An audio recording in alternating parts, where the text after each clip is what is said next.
Jake Paul versus Hasim Rahman Jr. canceled. Knuckleheads, what really happened and whose fault is this? Well, I want you guys to go with me through this letter that was put out by Most Valuable Promotions yesterday, and it's on Jake Paul's website. It's essentially a release, a press release, indicating and explaining what happened. And I'm doing this with you guys and giving you my thoughts after having watched both Rahman Jr.'s reaction on YouTube and Jake Paul's reaction on YouTube as to why the fight got canceled. So let's look at this release, and I want to give you guys some of my thoughts as someone who's not only a promoter, but also an attorney. Now, this is not any sort of legal advice, so take this with a grain of salt. So first and foremost, the letter says, on July 5th, Hasim Rahman Jr. signed a bout agreement to fight Jake Paul on August 6th at Madison Square Garden at a maximum weight of 200 pounds. At the time of signing, Rahman provided evidence of his weight to give comfort to Most Valuable Promotions and the New York State Athletic Commission that he would not be losing more than 10% of his weight over the 4 weeks leading up to the fight. This gives me pause right here, right? Because I am a promoter in the state of California, which has probably one of the most strict regulatory bodies on the planet. And I've never ever since I started promoting had to send to the athletic commission any sort of proof that a fighter would not be losing a certain percentage of weight leading up to the fight. I've never seen anything like this. In fact, if this were the procedure at any athletic commission, I'm not sure how anybody would even have fights or have time to get fights done if they have to send in, these reports. Now, the letter goes on to talk about weekly reports as well. Again, I don't work in New York. I haven't done a fight there, but, California has never involved itself with weights ahead of a fight. The only time I've ever seen anything even close to this is if a fighter at a previous fight missed weight by a certain amount, they'll send them a letter telling them, hey, we're not going to license you unless you move up a weight class. That's the only thing I've ever seen. So this right here is very weird to me. The letter continues, since weighing in at 216 pounds on July 7th, Rahman and his camp have offered assurance after assurance, publicly and privately, that he was on track to make weight at the weigh-in on August 5th, going as far as to provide a letter signed by a recognized nutritionist that his weight cut was progressing without issue. Per New York State Athletic Commission's required weekly weight checks. Again, I've never been required weekly weight checks, and I'm not just dealing with the California State Athletic Commission, you guys. I do pro-ams. So I also deal with the International Kickboxing Federation, which is a separate commission. They've also never required this from me. So, if anybody knows about the New York State Athletic Commission's procedures and can confirm that they require weekly weight checks to me, I'd love to hear it. What I'm thinking is this is probably something that was put into a contract between the commission, Jake Paul, and Hasim Rahman Jr. Because, again, I've never seen anything so anal about weight leading up to the fight. It says in the letter, it continues, it says, in the last 48 hours, it has become clear that these assurances were not made in good faith. Now it's starting to sound like a legal letter to me. On Friday, Rahman submitted a weight check to the New York State Athletic Commission that demonstrated he had lost less than 1 pound since originally signing to take the fight 24 days prior. This is a little bit fishy to me. If they had weekly weight checks and he's only lost 1 pound in 24 days, why didn't you nip this in the bud a little sooner? Why are we discussing this now, over 3 weeks later, if he hasn't lost a pound? It continues. This prompted the commission to declare that it would not sanction the fight at less than 205 pounds. Still, Jake Paul was prepared to move forward with the fight at this new weight, and a new contract was sent to Rahman's promoter reflecting 205-pound limit, imposing strict penalties should he fail to make weight. Upon receiving this new contract Saturday morning, Rahman's camp indicated that they planned to weigh in at 215 pounds and would not agree to 205, and saying basically they're going to pull out unless the fight was agreed to at 215. Very weird. Again, the commission involving itself ahead of the fight and saying they won't sanction it unless it's at 205 pounds. I've never heard of this. I've never seen this before.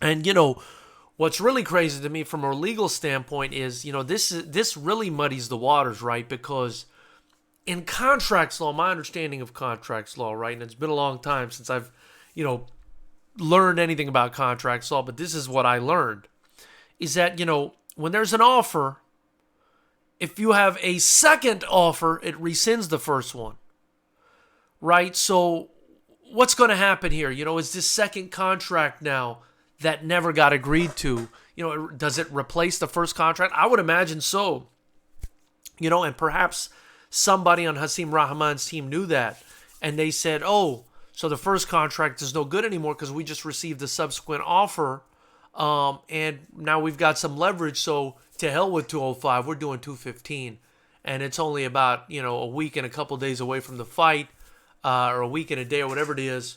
They're either going to have to take it or leave it. So now Rahman's team thinks they have leverage, and Jake Paul's team tells them to go fly a kite. So first Rahman tells him to fly a kite, 215 or fly a kite. Jake Paul then says, no, you can go fly a kite. And we're at where we're at now, right? MVP and Jake Paul, the letter continues, will not reward someone that has conducted themselves in such a deceiving and calculated manner. For me, this is, sounds like it's setting up a lawsuit. Therefore, MVP is left with no choice but to cancel the August 6th event. Again, they're putting the entire blame here on Rahman. This forced outcome, right? Again, framing it legally, impacts Jake Paul, Amanda Serrano, and every other fighter on the card. And right there, they're listing their plaintiffs who have trained tirelessly over the past few months for this event, right? So that adds reliance to the complaint, to the lawsuit, right? They were relying on this happening. They've spent so much money and time and effort. All these fighters, all these plaintiffs, these complainants. The boxing community must hold Hasim Rahman Jr. liable for his lack of professionalism, is what it says. Then it goes on, it says, there has been endless work, time, and money put into the building of this event. Again, they're adding more reliance. And we want to thank our team, Showtime, Madison Square Garden, Holden Boxing, and all of our partners, all the plaintiffs, if this thing goes to court, which it likely will, for their continued support. Above everything, we want to thank our fans for their commitment to the athletes and the sport of boxing. Look, if this doesn't go to court, then this was all a facade, right? If this doesn't go to court, then Jake Paul is either really nice or, this was all a facade. Maybe Rahman could bring this to court as well, right? Saying that he relied on this payday.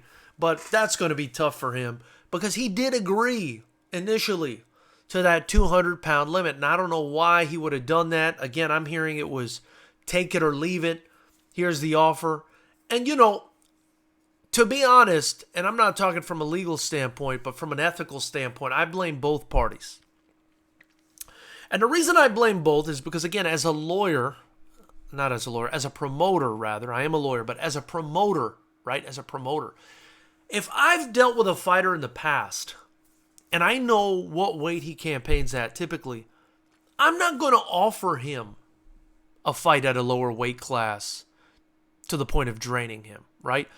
If I know the lightest he's ever weighed in at, I think is 211 pounds, and he's already in his 30s now, I'm not going to offer him a 200-pound fight. I mean, you're basically crippling the guy, and you're asking for trouble.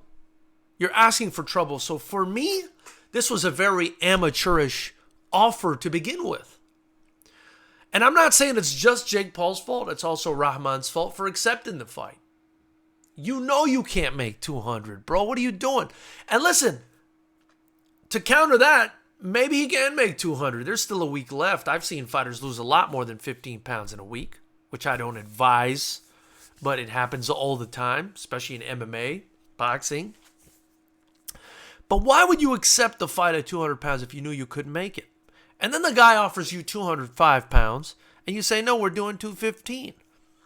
What I will say is, even though I think both sides are at fault here, from an ethical standpoint, Jake for offering this fight at such a low weight, trying to drain the guy down, and Rahman for accepting the fight at a stupid weight, what I will say is I don't think that this fight got canceled because Jake Paul is afraid of Hasim Rahman. I don't think so. I think he's afraid of Rahman, maybe afraid of Rahman at 215, but I don't think that's why. This fight didn't get canceled because Jake Paul's afraid. This fight got canceled because they agreed to a weight. Rahman can't come through. Jake Paul offered a little bit more, and Rahman said, no, you're going to have to give me even more than that. And it's ego, and it's just not going to work. Jake Paul's side think they have the leverage. Rahman's side is desperate for leverage. There's just no meeting of the minds here. This is not going to work out. So that's why this fight is off. Whose fault is it? Again, it's both sides' fault.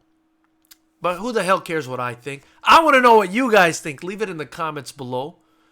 After you do that, be sure to like, subscribe, hit the bell notification icon to know every time we drop a video, and join the channel.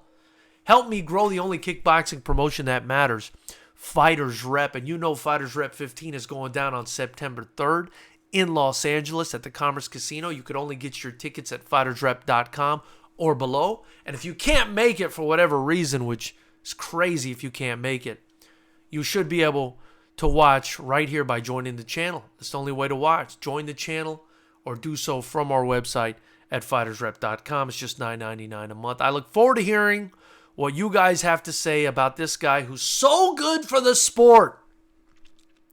He's so good for the sport, Jake Paul. Listen, this is disastrous. Not only for the sport, but for all the fighters involved that are not going to be getting a payday after this. Not good for the sport, guys. Look forward to hearing what you have to say. Oh, and also, feel free to get you some merch. Support the channel. Get some merch.